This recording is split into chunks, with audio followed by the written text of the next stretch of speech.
అందరికీ నమస్తే. Welcome to Telugu. Telangana వ్యాప్తంగా 116 మున్సిపల్ స్థానాలకు అదేవిధంగా 7 కార్పొరేషన్ స్థానాలకు రేపే అంటే ఫిబ్రవరి 11న పోలింగ్ నిర్వహించనున్నారు. ఫిబ్రవరి 13 రోజు కౌంటింగ్ కూడా స్టార్ట్ కాబోతుంది. అయితే 116 మున్సిపల్ స్థానాలలో ఎక్కువ స్థానాలు ఏ పార్టీ కైవసం చేసుకోబోతుంది? Option A Congress, option B BRS, option C BJP. మీరు ఒకసారి కామెంట్ చేయండి వీడియోలోకి వెళ్లే ముందు. అయితే మున్సిపల్ స్థానాలు ఈ విధంగా ఉంటే మరి కార్పొరేషన్లు ఏవైతే 7 కార్పొరేషన్లు ఉన్నాయో మరి అక్కడ ఎవరు గెలుస్తారో మనం రాజకీయ విశ్లేషకులు పలు ఛానల్లో పలు పత్రికల్లో వచ్చిన సర్వేల ఆధారంగా మన ఆర్తెలుగు వేదికగా ఈ 7 కార్పొరేషన్ స్థానాల్లో ఎవరు గెలవబోతున్నారు, ఎన్ని వార్డ్స్ ఉన్నాయి, ఎన్ని వార్డ్స్ ఏ పార్టీ కైవసం చేసుకోబోతుంది, వీటి గురించి ఒకసారి చర్చించుకుందాం. మొదటగా చూసుకుంటే కరీంనగర్ లో టోటల్ వార్డ్స్ వచ్చి 66. ఇందులో ప్రధానంగా కాంగ్రెస్ 15 నుంచి 18 సీట్లు కైవసం చేసుకుంటుంది అనేది మనకు అర్థమవుతుంది. భారతీయ జనతా పార్టీ 25 నుంచి 27 వార్డ్స్ కైవసం చేసుకునే అవకాశం ఉంది. అదేవిధంగా బీఆర్ఎస్ 15 నుంచి 16, ఎంఐఎం మజ్లిస్ పార్టీ 5 నుంచి 7 స్థానాలను కైవసం చేసుకోబోతుంది. ఎంటైర్ కరీంనగర్ 66 వార్డులలో అత్యధికంగా బీజేపీ 25 నుంచి 17 చేసుకోబోతుంది. మరి హంగు ఏర్పడుతుందా లేదా ఇక్కడి కరీంనగర్ మేయర్ స్థానాన్ని బీజేపీ కొట్టబోతుందా అనేది మనం వేచి చూడాల్సిన అవసరం ఉంది. కానీ ఇక్కడ బీఆర్ఎస్ కు ఎక్కువ అవకాశాలు లేవు. ఇంకా చెప్పాలంటే బీజేపీ వర్సెస్ కాంగ్రెస్ అన్నట్టుంది తప్ప ఇక్కడ బీఆర్ఎస్ పెద్దగా సత్తా చాటలేదు అనేది మనకు క్లియర్ అర్థమవుతుంది. నెక్స్ట్ వచ్చేసి రామగుండంలో 60 వార్డులు ఉన్నాయి.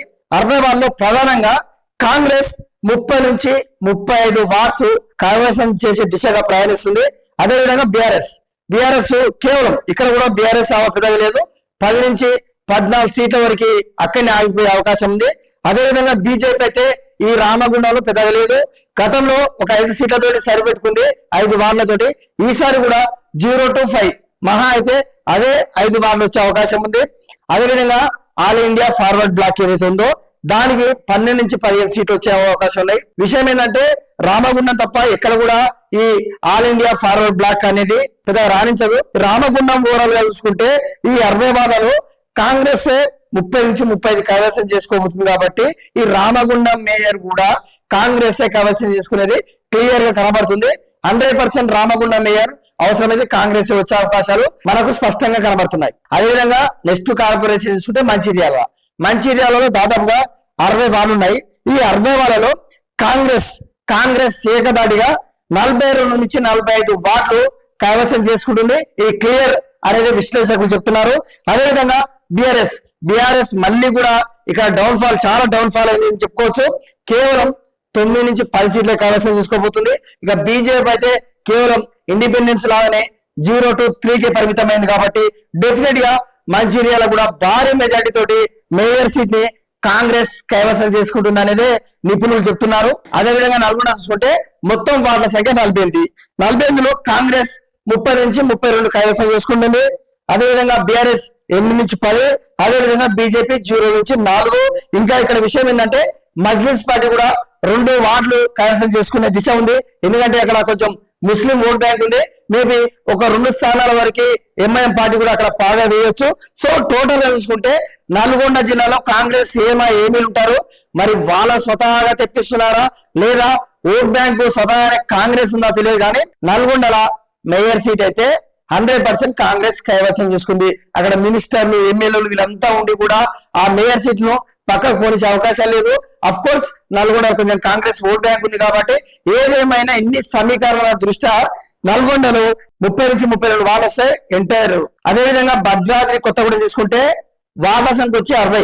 కాంగ్రెస్ ఎన్ని వార్డులు కైవసం చేసుకోబోతుందంటే 30 నుంచి 35 వార్డులు కాంగ్రెస్ కైవసం చేసుకోబోతుంది. అదేవిధంగా బీఆర్ఎస్ కేవలం 10 నుంచి 11, అదేవిధంగా సిపిఎం 0 to 1, అదేవిధంగా సిపిఐ ఇక్కడ మాత్రం డెఫినెట్ గా ప్రభావితం చూపించబోతుంది. 8 నుంచి 10 వార్డులను సిపిఐ కైవసం చేసుకోబోతుంది. సిపిఐ మాత్రం కేవలం 1. ఇక ఇతరులు చూసుకున్నా కూడా 0 నుంచి 3 వచ్చే అవకాశం ఉంది. ఇలా ఓవరాల్ గా చూసుకుంటే భద్రాద్రి కొత్తగూడెంలో కూడా ఇది కూడా రూలింగ్ లో ఉన్న గవర్నమెంట్ కాంగ్రెస్ కైవసం చేసుకుంటున్నట్లు మనకైతే ఇక్కడ క్లియర్ గా అర్థమవుతుంది.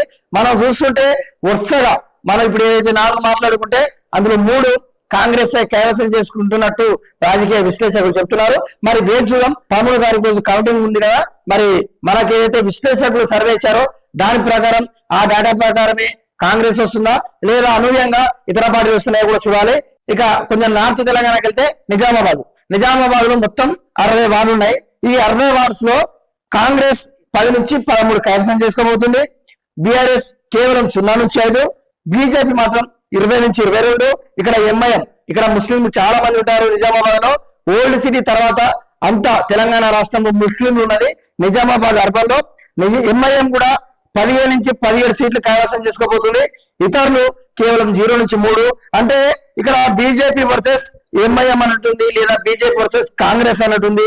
బీఆర్ఎస్ ఇక్కడ శూన్యం అనే చెప్పాలి. ఒకవేళ ఎన్ని సీట్లు వచ్చినా కూడా పెద్ద ఫరక్ పడదు కాబట్టి ఇక్కడ బీఆర్ఎస్ కూడా కన్సిడర్ చేసే అవకాశం లేదు. డెఫినెట్ గా కాంగ్రెస్ వర్సెస్ బీజేపీ అన్నట్టుంది. ఇంకా నిజామాబాద్ లో అక్కడ ఎమ్మెల్యేలు ఉన్నారు, ఎంపీలు ఉన్నారు బీజేపీకి. ఎస్పెషల్లీ ఎంపీ అరవింద్ గారు అయితే ఆయన ప్రచారం ఎంత జోరుగా సాగిందో అందరం చూసాం తెలంగాణ వ్యాప్తంగా.